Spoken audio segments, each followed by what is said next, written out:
विनय और राधिका की शादी को 3 साल हो चुके थे। दोनों एक दूसरे से प्यार करते थे, पर समय के साथ उनकी जिंदगी में वो प्यार कम होने लगी थी। विनय एक बड़ी कंपनी में काम करता था और काम करने के कारण अक्सर देर रात तक घर लौटता था। राधिका ने उसे कभी शिकायत नहीं की, लेकिन अंदर ही अंदर वो खुद को अकेला महसूस करने लगी थी। राधिका एक स्कूल टीचर थी और स्कूल के बाद घर के सारे काम अकेले ही निपटाती थी। कुछ समय से उसने महसूस किया कि विनय की आदत बदल रही है। वो अब पहले से ज़्यादा अपने फ़ोन पे व्यस्त रहता है और अक्सर ऑफिस की मीटिंग के बहाने घर से बाहर चला जाता है। ऐसा लगातार कुछ सालों से राधिका विनय के बर्ताव में महसूस कर रही थी। एक दिन राधिका ने विनय को फ़ोन चेक करने का सोचा, पर उसने खुद को रोक लिया क्योंकि ऐसा करना उसे गलत लग रहा था। उसे यकीन था कि विनय कभी उसके साथ धोखा नहीं करेगा। दिन इसी तरह से बीत रहे थे। विनय ज़्यादातर अपने ऑफिस के काम से बाहर ही रहता और देर तक घर लौटता। एक दिन विनय ने अचानक बताया कि उसे ऑफिस के काम से 2 दिन के लिए दूसरे शहर जाना है। राधिका ने हंसते हुए उसे विदा किया, लेकिन उसकी आंखों में उदासी छुपी हुई थी। उसने सोचा, क्या हमारी जिंदगी में वही प्यार बचा है जो पहले था? विनय के जाने के बाद राधिका का मन बहुत ही बेचैन था। कुछ दिन पहले उसने विनय की अलमारी साफ करते समय एक होटल की रसीद देखी जो उसी शहर की थी जहां विनय जा रहा था। राधिका का दिल जोर से धड़कने लगा था। अब उसे कुछ भी समझ नहीं आ रहा था, पर वो अपने रिश्ते को लेकर बहुत ही ज़्यादा परेशान थी। लेकिन उसने खुद को संभालते हुए फैसला किया कि वह विनय का पीछा करेगी और सच्चाई जानकर ही रहेगी। वह भी इस वक्त अपने घर से निकल गई और विनय का पीछा करते हुए अगले दिन राधिका उसी होटल में पहुंची जहां विनय ठहरा था। पर उसे विनय का कमरे का नंबर पता नहीं था, इसलिए वो ज्यादातर होटल के मेन गेट पर ही नजर रखी थी ताकि उसे विनय अपने कमरे से निकलते हुए दिखाई दे और फिर वह उस पर नजर रख सके। तभी उसने विनय को एक औरत के साथ होटल में देखा। राधिका का दिल टूट गया। उसने आंखों में आंसू थे, पर उसने कुछ भी कहने से पहले विनय का सामना करने का सोचा। और जब विनय होटल से बाहर निकला तो राधिका ने उसे रोका और पूछा, विनय, क्या मुझसे तुम कुछ छुपा रहे हो? विनय चौंक गया और बोला, राधिका, तुम यहाँ, बात क्या है? राधिका ने रसीद दिखाते हुए कहा, यह क्या है और वो औरत कौन थी? विनय ने कुछ देर चुप रहकर जवाब दिया, राधिका, तुम जिस औरत को देख रही हो वह मेरे ऑफिस की कलीग है और हम एक प्रोजेक्ट पर काम कर रहे थे और इसी सिलसिले में यहाँ रुके थे। मैंने तुमसे इसलिए नहीं बताया था क्योंकि मैं नहीं चाहता था कि तुम गलत फहमी में पड़ो। राधिका की आंखों में आंसू थे। उसने कहा, अगर ऐसा था तो तुमने मुझसे छुपाया ही क्यों? हम एक दूसरे पर भरोसा करते थे विनय। विनय ने उसकी आंखों में देखा और कहा, राधिका, मैं जानता हूँ कि मैंने तुम्हारे भरोसे को तोड़ा है, लेकिन सच यही है कि मैंने कुछ भी गलत नहीं किया है। अगर तुम चाहो तो हम उसी औरत से मिल सकते हैं। वह अभी भी इस होटल में मौजूद है। अगर तुम्हें विश्वास ना हो तो चलो, मैं तुम्हें मिलवा देता हूँ।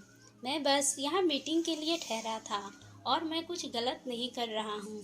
विनय की बातों को सुनकर राधिका को कुछ पल सोचा और कहा, नहीं विनय, मुझे किसी से मिलने की ज़रूरत नहीं है। मुझे बस ये चाहिए कि हम एक दूसरे से खुलकर बातें करें। मुझे इस रिश्ते में वो विश्वास वापस चाहिए जो कभी था। विनय ने उसकी बातों को गंभीरता से लिया और वादा किया कि वह आगे से कोई भी बात नहीं छुपाएगा। विनय और राधिका ने अपनी गलत फहमियों को तो सुलझा लिया था, लेकिन उन दोनों के दिलों में जो दरार पड़ी थी उसे भरने में समय लगने वाला था। राधिका के मन में अब भी एक बड़ी सी बेचैनी थी। उसने विनय को माफ तो कर दिया था, लेकिन वह उस दिन के बारे में बार बार सोचती थी।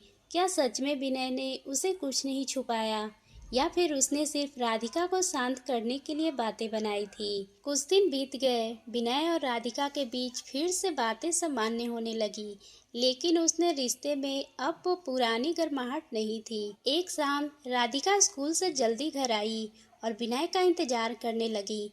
तभी उसने सोचा कि आज दोनों बैठकर खुलकर बातें करेंगे और सारे सवालों का जवाब ढूंढने की कोशिश करेंगे।